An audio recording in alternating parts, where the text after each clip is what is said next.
Broadcasting from Boston, Massachusetts, the ARC Digital Transformation Viewpoints podcast is the only podcast dedicated to all things related to digital transformation in energy, industrial, and critical infrastructure applications. The podcast is the creation of the ARC Advisory Group Digital Transformation Practice. ARC advises leading companies on technology trends and market dynamics that affect their business. To engage further, please like and share our podcasts or reach out directly on Twitter at ARC_advisory, or please go to the website at www.arcweb.com. Welcome to part 3 in our series on industrial AI systems in the era of AI with good friend and serial entrepreneur, advisor to many, many startups and larger organizations, Rick Bullotta. But we've already promoted his background and history in kind of parts 1 and 2. And part 1, if you recall, we kind of looked at the historical evolution, if you like, of industrial data. I guess I hate to call it ops or label it right now because we're talking about the future, right? But we looked at all the traditional data challenges faced in the industrial domain. And it's okay. Yeah, and Rick's journey from Lighthammer to ThingWorks, and started touching on how to establish the foundations for really the new era of AI-ready data foundations, if you will.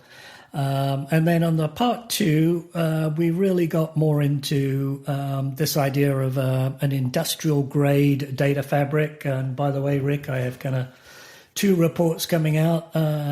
One I think is out, which is kind of more of a market landscape, trying to size what that future market looks like.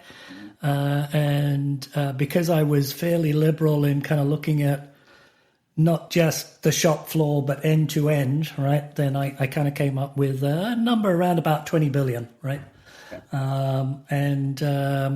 But the interesting thing was the high growth areas were kind of industrial data ops, right? Where you were getting into some cases nearly triple digits, and the data science side of it, which is kind of where you see the Databricks and Palantirs and a few of those others, right? Kind of printing money right now. But I kind of got that one out, and then I've got another one which is really looking at kind of 7 different archetypes or pattern that I see in terms of, no one does it all.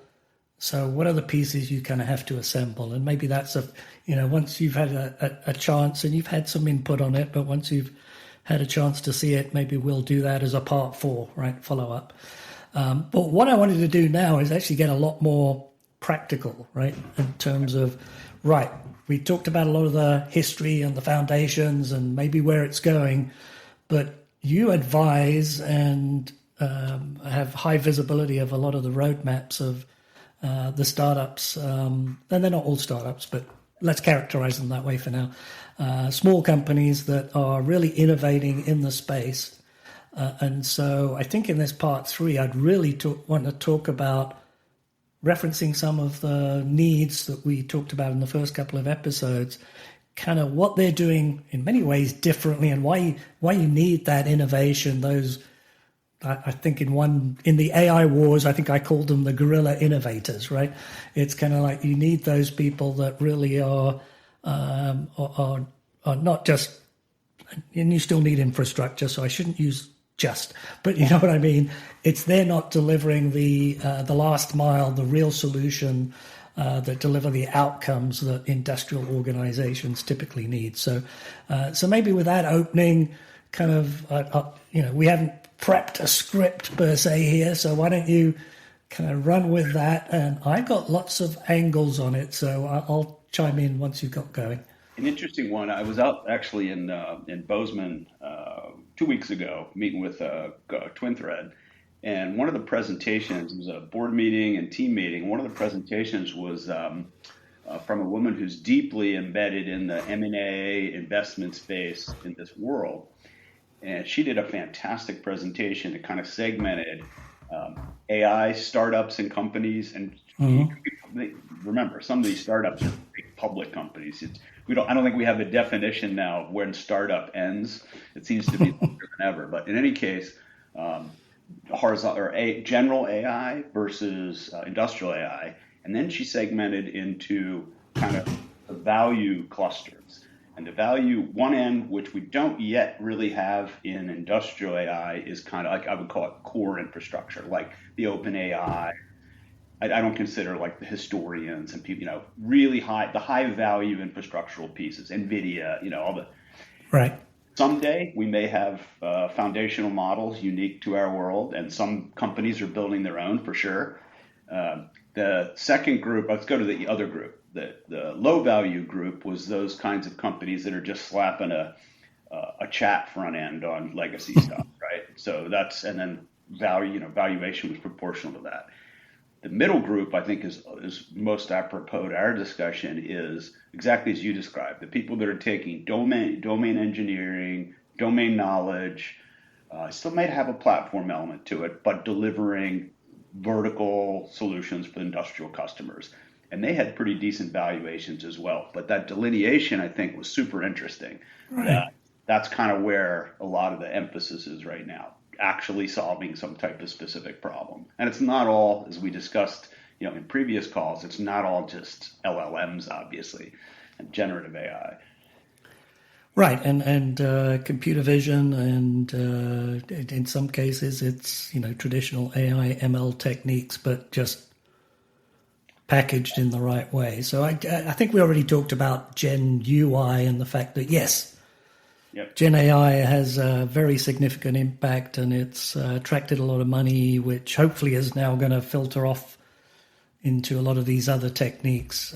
Interesting way of, and I think we should have a follow-up discussion on that after you kind of see my 7 archetypes, because in some ways I kind of characterized some of that as well, where I kind of had the data science centric players, and then I had the kind of IT enterprise infrastructure, but a bit more than infrastructure. It's not purely the cloud hyperscalers. Although you triggered another thought there when you were talking about the AI infrastructure, because it's kind of interesting to see what AWS versus Google versus Microsoft, kind of their different approaches. With AWS, I would probably try to be more of that AI infrastructure where you plug and play all the right models, whereas I'd argue the other two have got very strong allegiances to their own AI tool set or to OpenAI. So yeah, there's lots of ways to segment this, but I think let's zero into that high value, not the big mega players who I think we'll see evolve and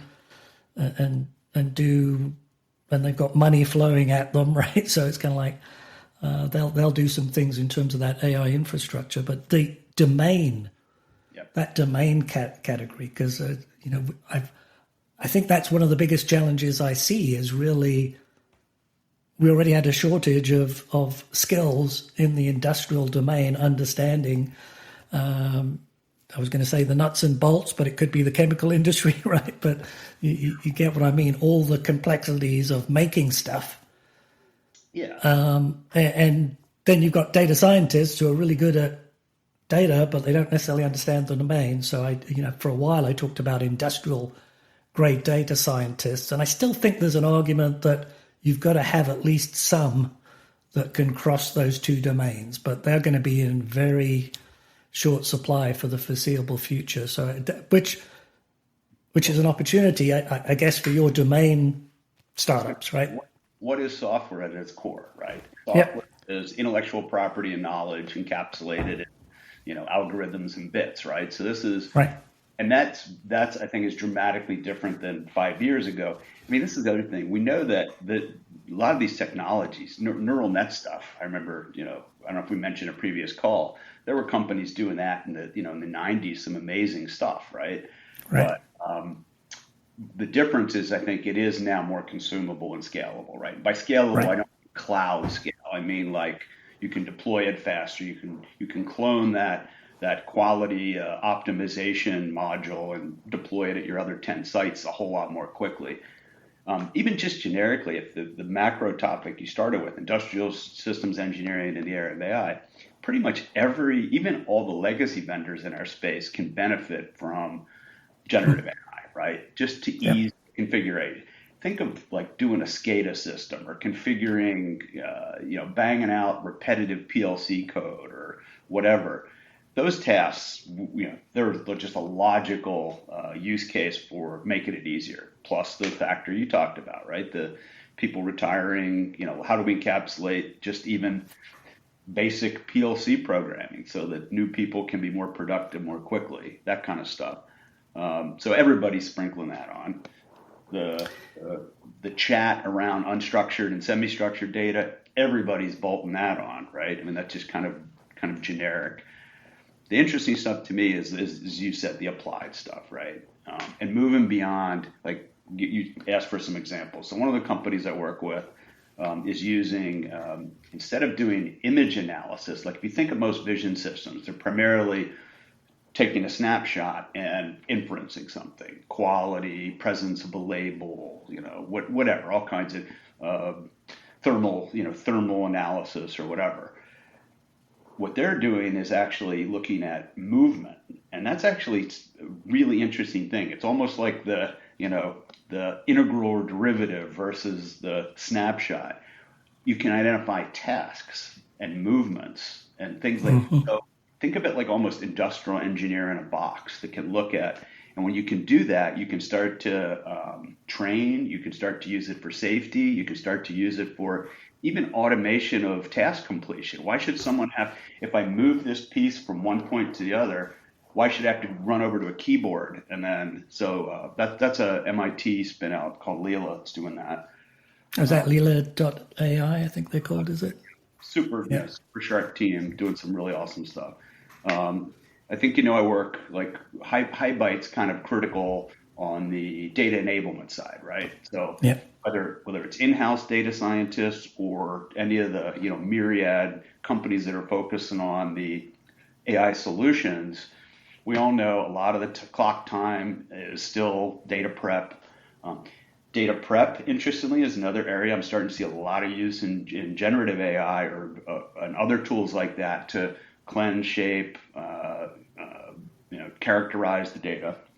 I'm trying to remember. There was Aperio, I think, was one of the vendors I talked to who were purely focused on data quality, right? It wasn't very, very strong solution just for that, and not just for industrial data, but it was kind of like that's kind of like a foundational piece that every other platform needs, right? Well, I had an example the other day where sparse data, right?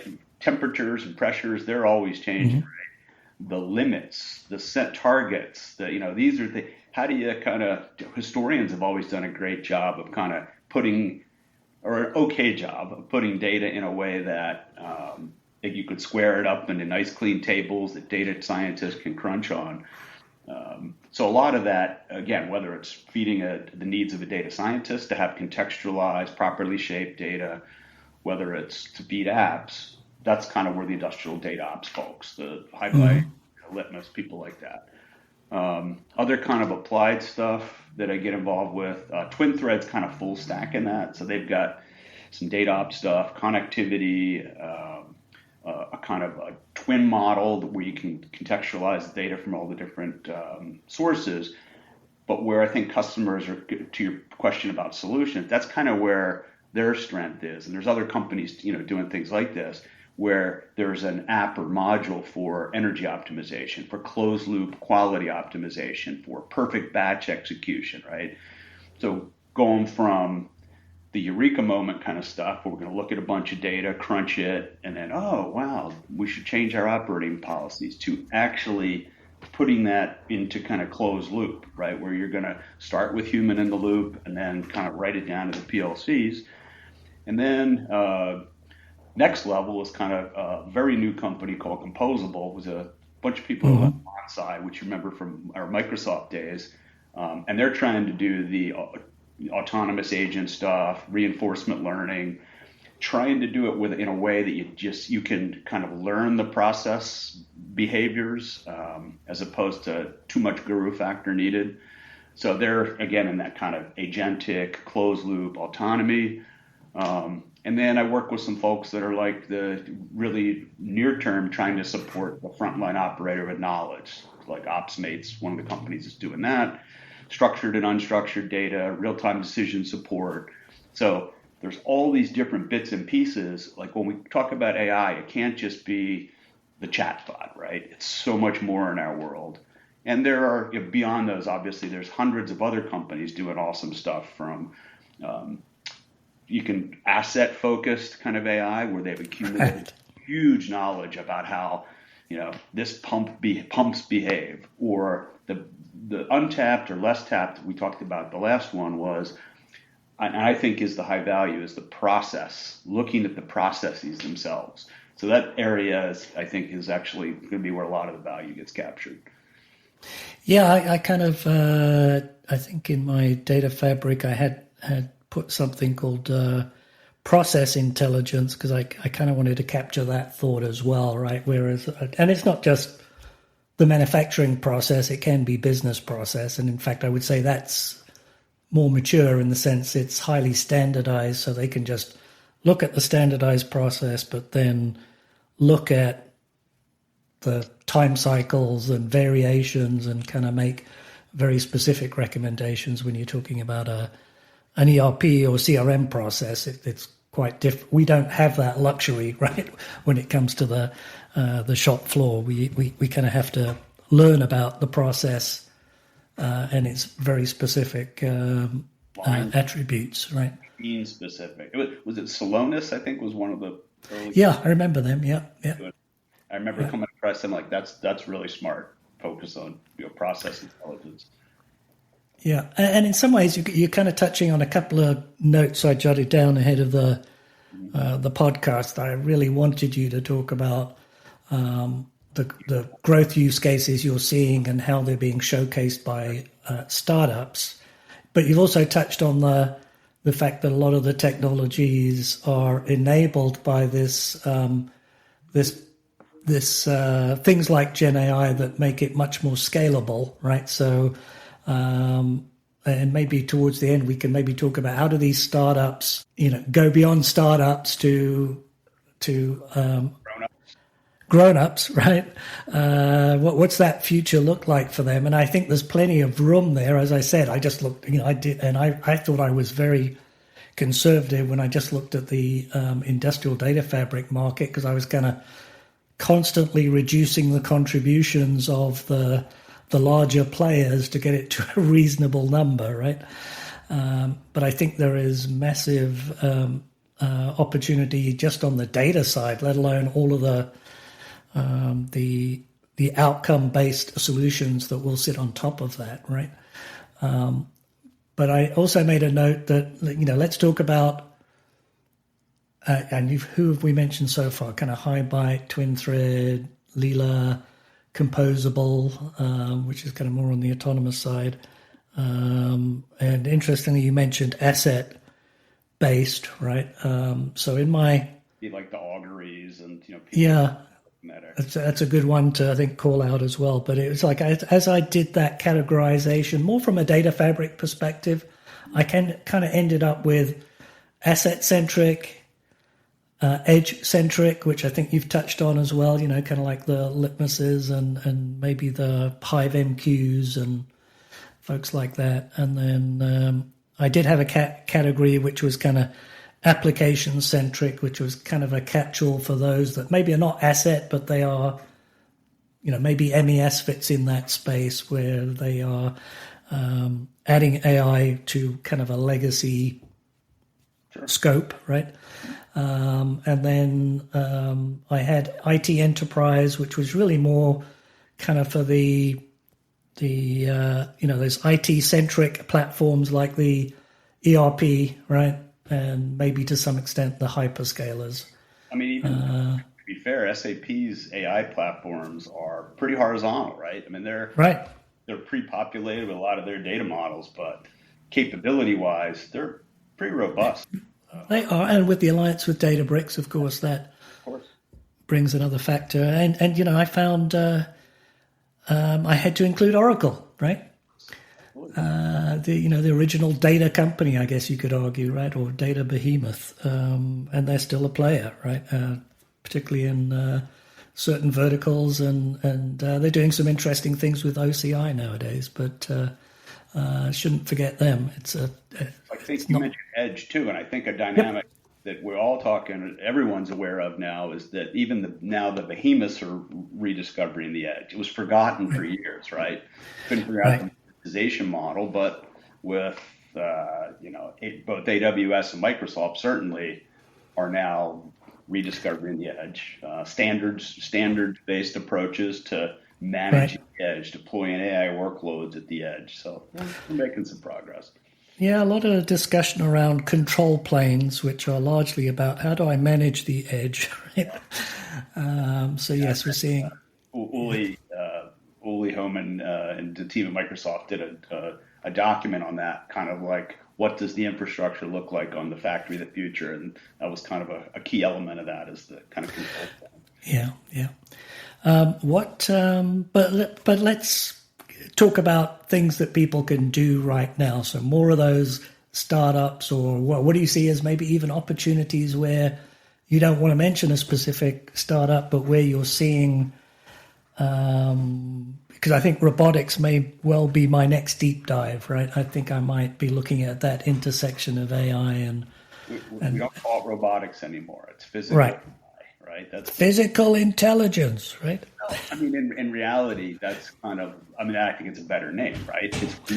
It's the intersection between physically doing something and mechatron. I always use mechatronics because it's kind of a superset of robotics. I mean, you can, and this is actually an interesting discussion too. Even though we have tools like AI, we don't have to do everything with AI, right? Two very real examples I come across often. If something is a deterministic process, we can use traditional control methods and traditional workflow to manage those. We don't need to create agentic agents.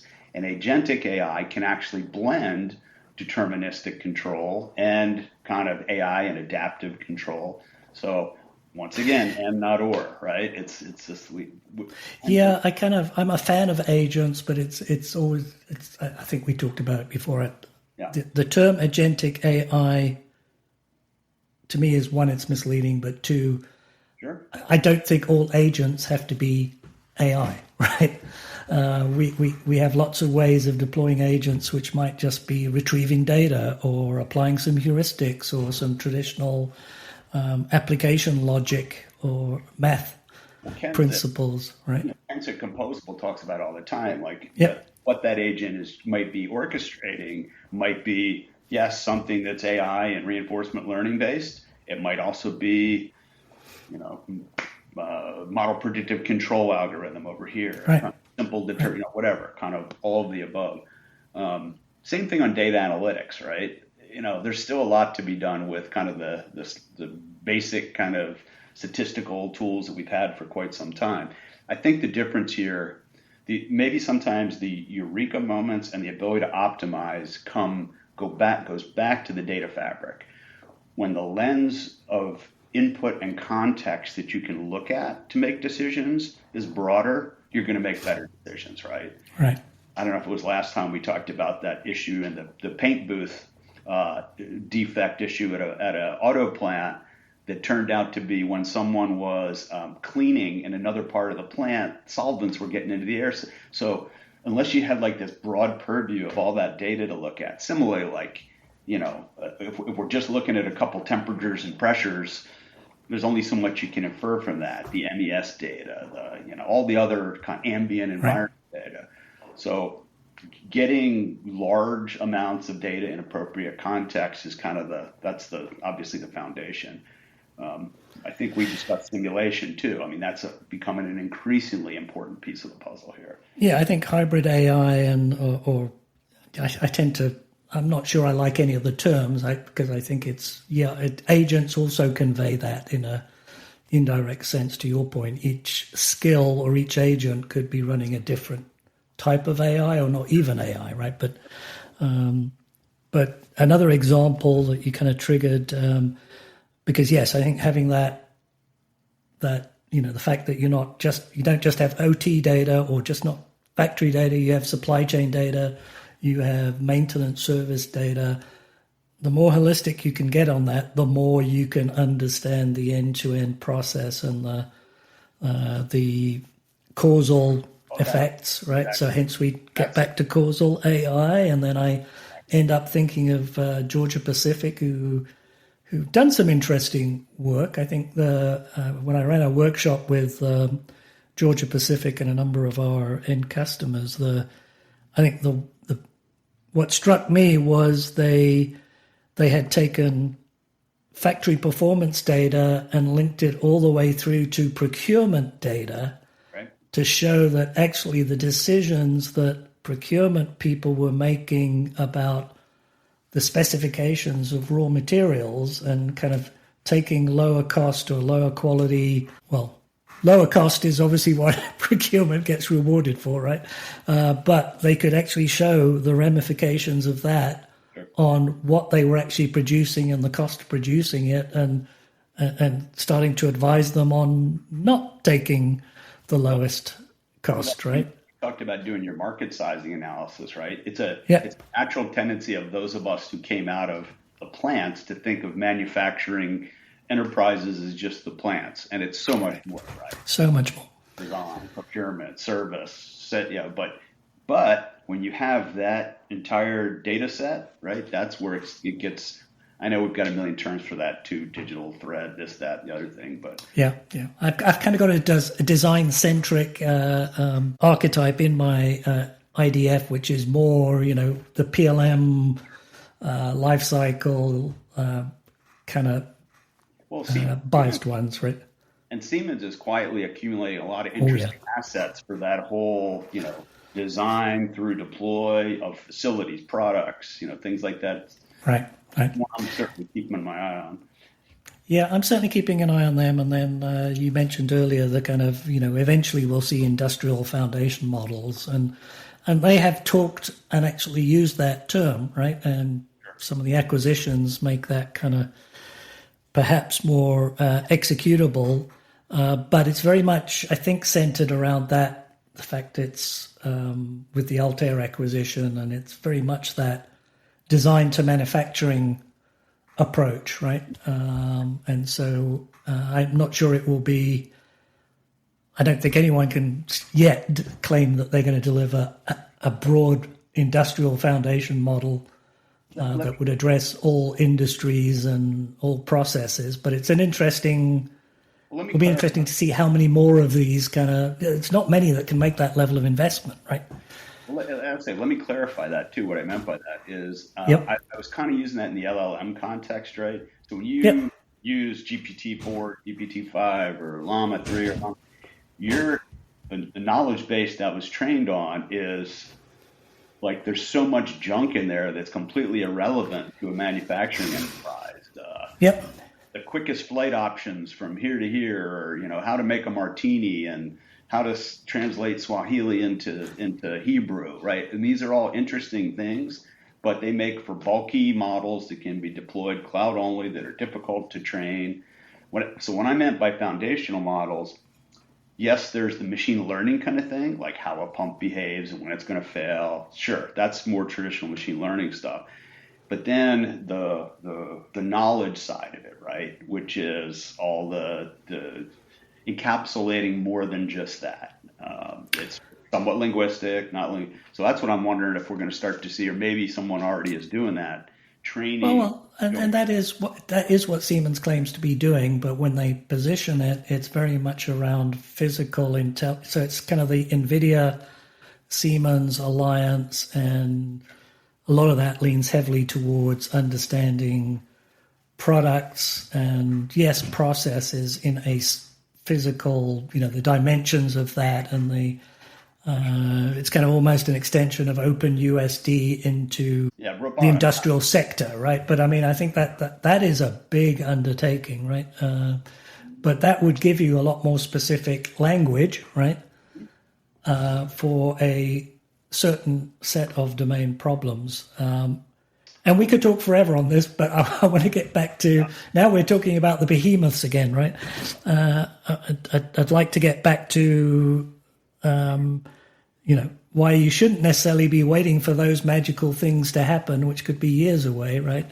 What are the things you can get value from right now? In a lot of cases, I think that does come to where this intersection of the domain expertise, a lot of it coming from people who've been around in the industry for a long time, but have realized the value of the new capabilities in terms of cloud, AI, scale, lower cost of deployment.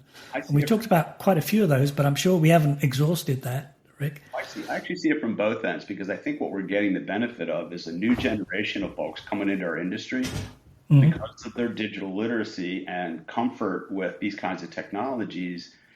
They're coming up to speed pretty quickly on the manufacturing aspect. That's a good point. Yeah. In the plant for a couple of years, but they're doing some pretty amazing stuff. I always worked under the assumption, even when I was creating software companies myself, that it's always a temporal opportunity, right? The DIY will get easier over time. It always does, right? Any new technology becomes more democratized, and you want to be part of that. You want to be part of making these technologies more widely adopted, faster to deploy, faster to scale across all your sites, across multiple applications. That's kind of foundational in the way I view it, and it's also kind of foundational in the companies that I look at. Like, do they help enable that? Because that's where you're going to have a successful business. Customers. There's so many cautionary tales about customers trying to DIY it. Plus, you're competing for talent with, look at what the behemoths are paying AI talent. Oh yeah, that's scary. Yeah. Right. So, be thoughtful about DIYing it too. The platforms have evolved to the point where it's a safer bet, right? You're going to get time to benefit from you faster. Yeah, it's a very valid point, Rick, and I didn't mean to contradict you. I just wanted us to focus on innovators and startups, right? It was more, because we can talk about those big guys and they'll get plenty of airtime. I take your points on. In fact, it is still an ecosystem, and I think we're seeing the ecosystems get reshaped around. And it's been happening for a while around the cloud players, but now we've got this injection of AI, which is maybe through the hyperscalers, but I think it's introduced another dimension, and we're not quite sure where that ends up with, the things like Siemens and NVIDIA and maybe being able to make a level of investment, but probably still working with AWS or Microsoft to get the scale, right? List here, but generically, I would say that most of the companies I work with, trying to think on the fly here, I would bet only a fraction of the models they use are pre-built models provided by cloud providers. The vast majority are intellectual property that they've built, right? Mm-hmm. So that domain-specific innovation is every time the big guys try to go into that, it's always a change. We know we've seen it a million times. The more vertical they try and get, it's just hard for them. So a couple things is, I think the other trend is moving to more solutions as opposed to just more. Oh, here's another. You have your SCADA, you have your this, you have your that, you have your data. Here's another tool you got to bring in and add to the 10 zillion tools you already have. I think they're becoming more comprehensive, right? So that connectivity, data transfer, all that stuff, maybe it's fewer pieces and parts. And as we know, we talked about this in the first two sections, legacy and brownfield is just a massive influence on what we do versus what the broader AI community can do, right? It can be a little bit more agile. So you have to be able to deal with the boring foundational stuff as well. But things like, I'll use TwinThread as an example here, is some of the apps that they built around, hey, I want to optimize the moisture of this product. And then it'll basically provide real-time guidance to exactly what you need to do that. or in biotech, you want a perfect batch that follows the exact profile. And it can either take control and make those or advise the operator. Energy optimization. They've got customers running, algorithms that are basically doing some of the closed loop and eureka moment energy stuff. But it's solving a specific problem, not right. Let's throw a bunch of data in a data lake and then throw a bunch of data scientists at it and see what we come up with, right? It's a little more like an economic buyer can look at it and say, oh, yes, I know what half a point or a full point of improved yield would be worth to me. Yeah. So that shift is happening too, which is usual what happens in any new technology, right? So what's your advice to a startup in terms of things like aligning with Azure or AWS or GCP and how you frame that? Is it a multi-cloud approach or pick your poison? So, a couple of things like that maybe, which are just, hey, when I'm talking to a new startup trying to get into this is what the ecosystem looks like, and this is how I tell them to get started. So that might be useful. It is. And I think it's a common discussion, right? Even, as you know, I talk to a lot of startups that I don't invest in or advise, but, coach and things like that. It's definitely a common discussion point. One is setting realistic expectations of how much mind share you're going to get from the big cloud providers or a big OEM partner or strategic investor. You have to earn that, and you have to have. Second thing is it all comes down to the salespeople. Marketing people can help. It's okay to do those partnerships if you just want visibility. Nothing wrong with that at all. Show up in a booth, maybe some joint webinars. That's hugely valuable. But if you really want to monetize it, that's a lot of work. And you have to, sounds like a really stupid and trivial detail, but I've learned this to be almost unequivocally true. You need to be able to deploy in the customer's tenant, which means, we all want to build SaaS. You just go and buy. Well, this changes the way. So you need to prepare not only for deploying and managing in the cloud, but deploying in multiple customer subscriptions and tenants. I will say, as a result of that, a lot of companies have built the DevOps knowledge and experience that also help them become multi-cloud. So most of them are, in fact, multi-cloud. And you're going to inevitably have a few customers in the industrial domain that say, I absolutely have to have it behind the firewall, whether it's their data centers or out at the edge. So the shift to kind of a Kubernetes or containerized approach, right. That's just good hygiene, right? And I think it does help you if you want to be multi-cloud. But that's the technical stuff, and it helps with scale and all that. From a kind of commercial and awareness, you just have to understand what you want to get out of those relationships.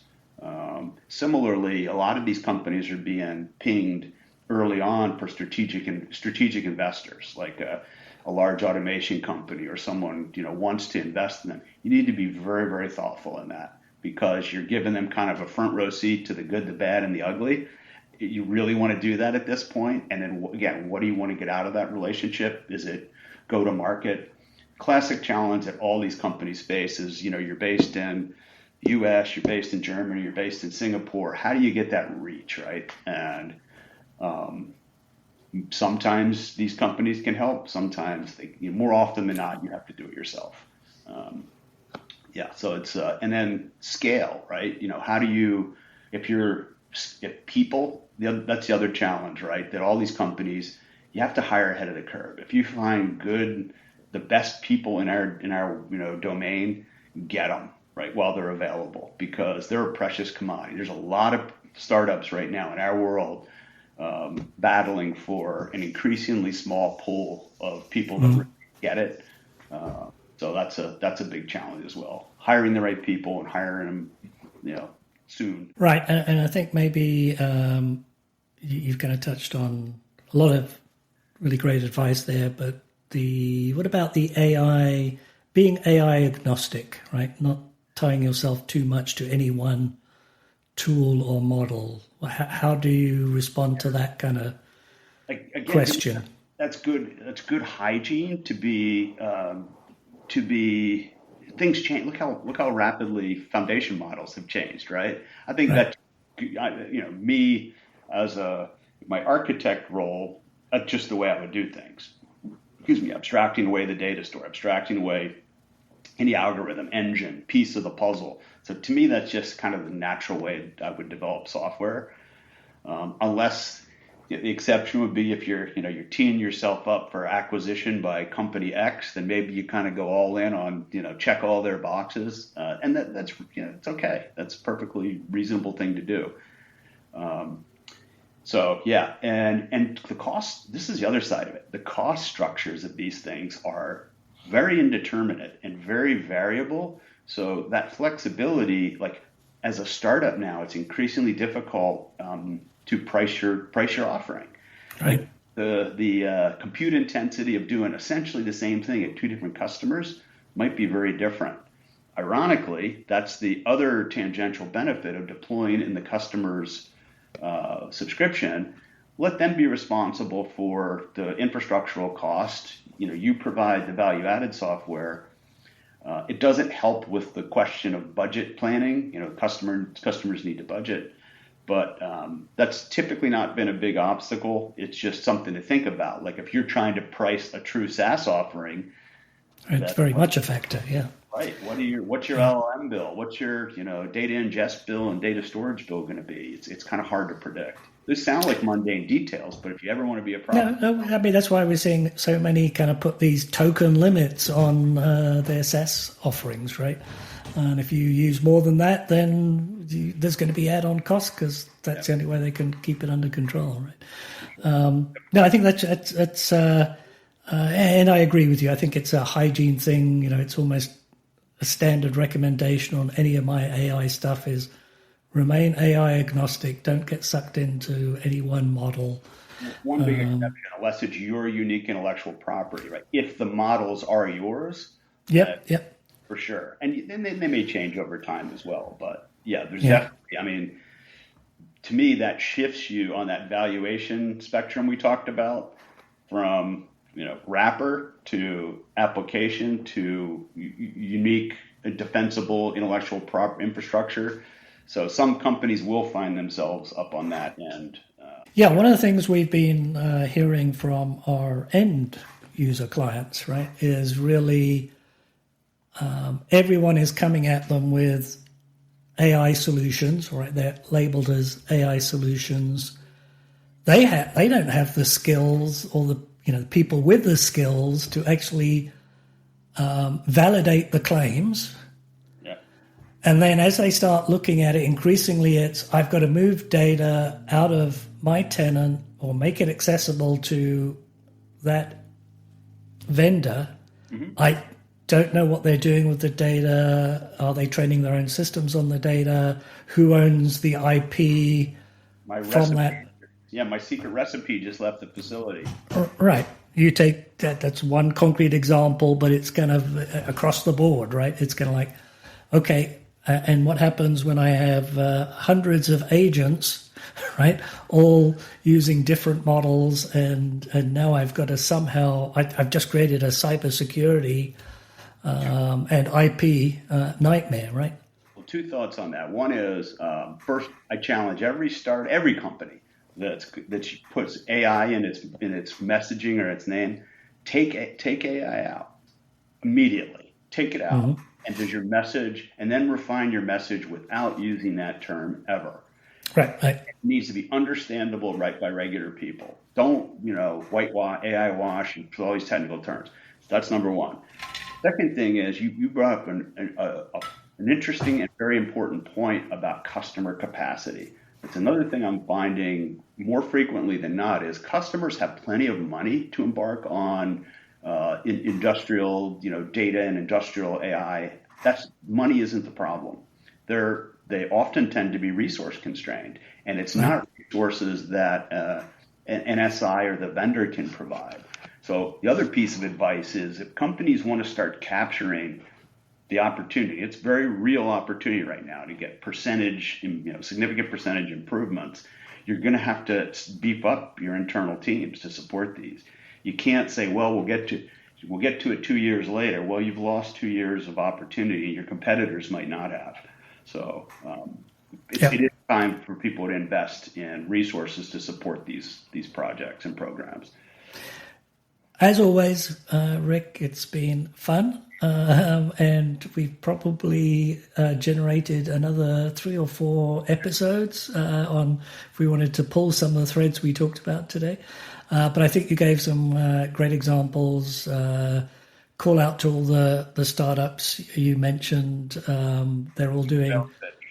There's lots of good companies out there. Lots of good companies out there. They're doing great work. And I think your point about that's where the real domain knowledge, where you will find people that can cross the industrial and AI domains and make it deliver real outcomes or valuable outcomes. So I think that's the underlying takeaway here. And you gave some really great advice on what to do if you're looking at creating your own startup or you're looking at engaging with startups and to the startups themselves. So thanks a lot for that. Rick, I'm sure we'll have a part 4 and maybe a part 5. But for now, let's wrap up the industrial systems engineering in the era of AI part 3. And look forward to talking to you again soon, Rick.